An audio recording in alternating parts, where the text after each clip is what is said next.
The idea of the autistic spectrum is very commonly used and yet remains a very misunderstood concept/metaphor within the Autiverse. The Autiverse. After all, aren't we all somewhere on the spectrum?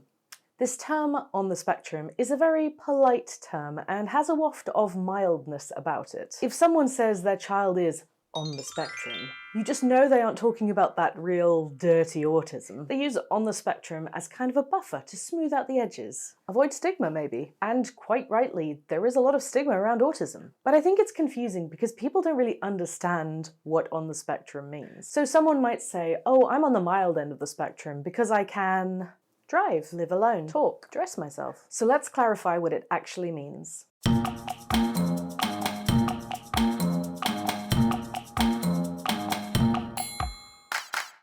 This video is sponsored by Timo, the visual planning app developed specially for autistic and ADHD brains.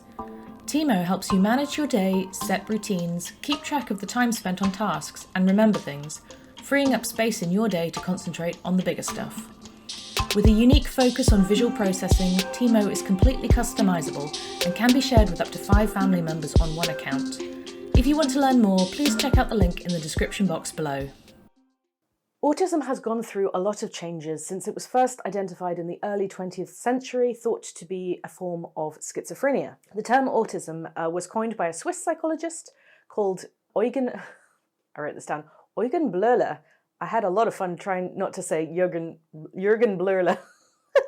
And popularised, or unpopularised, by Leo Kanner and everyone's favourite Hans Asperger, who were, in their eyes, talking about two different things, classical or Kanner autism and Asperger's syndrome. And it was only as recently as the 1980s that a scientist named Lorna Wing established the concept of the autistic spectrum. In her own words, the autistic spectrum consists of a group of disorders of development with lifelong effects and that have in common a triad of impairments in social interaction, communication, imagination, and behaviour. Narrow and repetitive pattern of behaviour. The spectrum includes, but is wider than, the syndromes originally described by Leo Kanner and Hans Asperger. Na. So once and for all, the person who coined the term clearly says we are not all on the autistic spectrum. In case there was still any confusion about that. You gotta be autistic to be in the club, says Lorna Wing. Although I still personally find her description of autism inaccurate and somewhat problematic. But this concept really changed things and started the gradual increase of diagnoses, otherwise known as the autism epidemic. As the result of the accumulation of findings from biologic, psychological, and clinical research, views of the etiology and nature of childhood autism have evolved and changed since Kanner, 1943, published his first description of the syndrome that bears his name. However, disagreements continue concerning the clinical criteria for diagnosis and the boundaries between autism and other conditions in which there are impairments of skills and abnormalities of behaviour. Does anyone else just feel really bad about themselves every time you read this stuff? And these disagreements that she mentions are still ongoing within the psychological community over 30 years later. In fact, when the DSM was last updated in 2013 to the DSM-5, this was when there was so much confusion around who got diagnosed with what subset of autism that these subtypes of different disorders within the spectrum was just abolished, and the new diagnosis, autism spectrum disorder, was created. Side note, many autistic people, myself included, prefer the term ASC, Autism Spectrum Condition, not least I would imagine the Dutch, whose translation of it into a disorder results in Autism Spectrum Stoornis, which is a rather unfortunate acronym that is now in all my medical files. But if you were diagnosed using the older version of the DSM, which is the DSM-4 or the ICD equivalent, you would have been given a diagnosis of autistic disorder, Asperger's disorder, Rett's disorder, childhood disintegrative disorder, that sounds dangerous, PDD-NOS, which stands for pervasive development disorder not otherwise specified, which is possibly the catchiest of all the names and is certainly no way confusing as fuck. And when I looked at the diagnostic criteria for all these so-called separate conditions, I really saw why they just said, screw it, because there is a lot of crossover and ambiguity, and it's really open to interpretation, which is not what you want in a diagnostic document. And of course, we know that no two autistic people are the same. If you've met one autistic person, you've met one autistic person is now so overused, it is becoming cliche. We know we don't like to be a cliche on this channel, so I don't say it anymore. But it is true, and the concept of the spectrum is a way for accounting for all these individual differences. However, there are still a lot of people who seem to think it's a linear spectrum going from a little bit autistic to super duper autistic.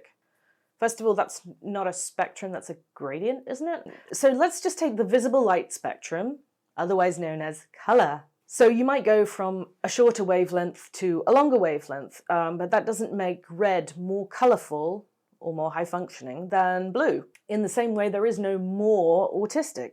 And that's something that is really hard for people to understand because some autistic people display their traits in a really obvious way or have commonly occurring comorbidities that people mistake for more severe autism. So of course, having these comorbidities like epilepsy or severe learning disability or apraxia, which is the cause of some autistic non-speakers' inability to speak, of course this is going to have a significant impact on your life and presumably the lives of the people around you, the people who care for you.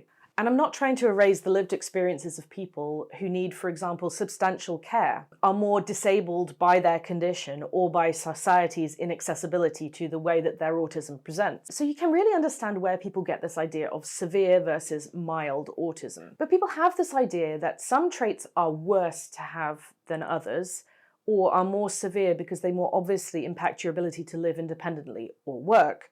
But when you think of us, very few of us actually live completely independently. So is the problem really that some autistic people can't work? Is the problem that they are not useful under capitalism?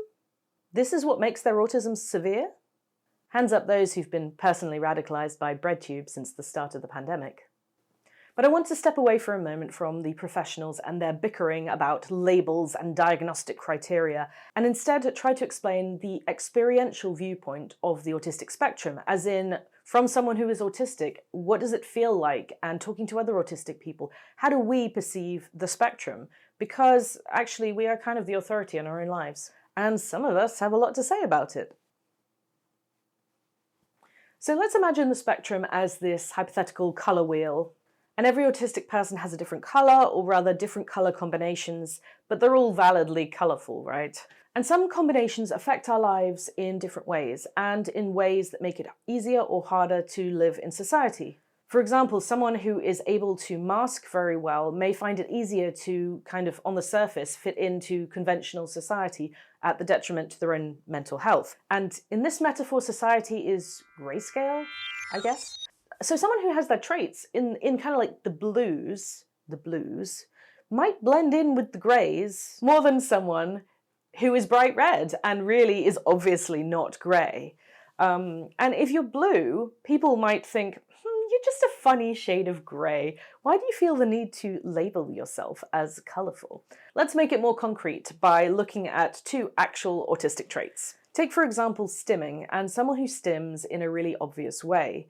Maybe loud vocal stims. That is something that really has a big effect on your life. It can be a barrier to employment, education, recreation. Everywhere you go, people will look at you, and usually with negative expressions like fear, disgust, or pity. On the other hand, let's look at extreme noise sensitivity, also an autistic trait. For someone with this trait, being in certain situations can be extremely painful and or confusing. You might have to avoid certain places completely or at certain times of day. You might need to wear ear defenders or headphones or earplugs to the detriment of maybe hearing important things that are going around you, or even, eliciting funny looks if you're wearing ear defenders. So you have theoretical person A and theoretical person B.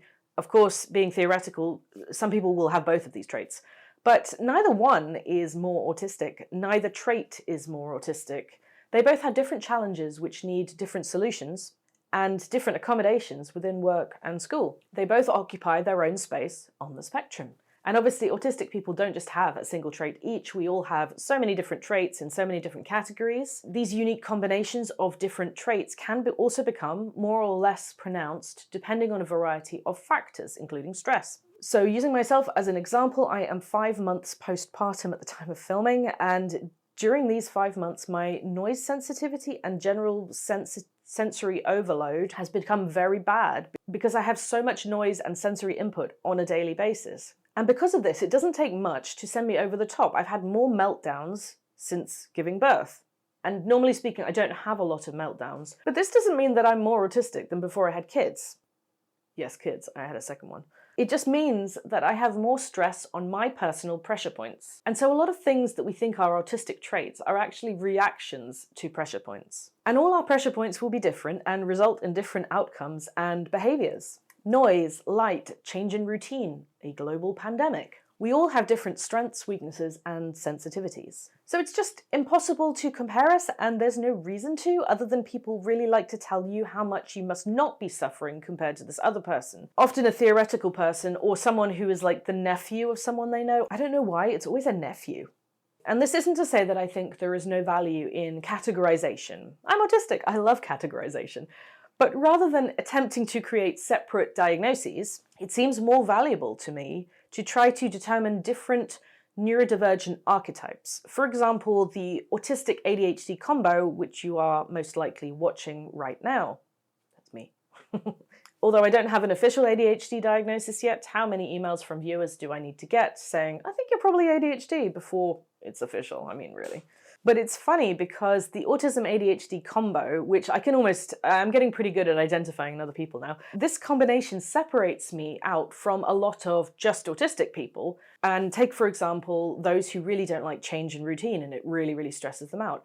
I don't do terribly well with last-minute changes, and when I have my personal pressure points, like the sensory stuff, stressed, I do less well with these last-minute changes. Go figure. So the more stress I have, the more my autistic traits kind of pop out. But there is this other part of me that is a bit like, change it, we want the dopamine, something new. Sorry. And my autistic self is hiding inside me, quietly weeping. So I've touched on a couple of things that I've talked about in previous videos. Maybe check them out after this one. The algorithm likes that, by the way. And some of you may have spotted I have new merch. If you want to check that out, there is a merch bar underneath. Or you can just find my merch in a link somewhere. I'm sure it'll be there. Be nice in the comments. Remember, everyone's a human being, apart from the bots. And take care, and I'll see you next time. Bye. Check out my merch. Check out my merch. I've got merch. Problem with this is I'm just gesturing wildly at my boobs the whole time, which is dangerous on the internet, I have to say. I kind of like it when my face is lit up like this. This colour scheme is what my friend Karina calls inside a unicorn's uterus. The next video, my son already told me what he wanted me to do. He wanted me to do green and yellow because they are the colours of John Deere tractors. But actually, I'm filming that one a second, but then I'm going to change that now. But yeah, so it's actually, you've already seen it. But yeah, whatever. Cut. Change it. We want you. We want the dopamine. We want dopamine. I'm being a neuron. I'm available to rent out for your birthday party.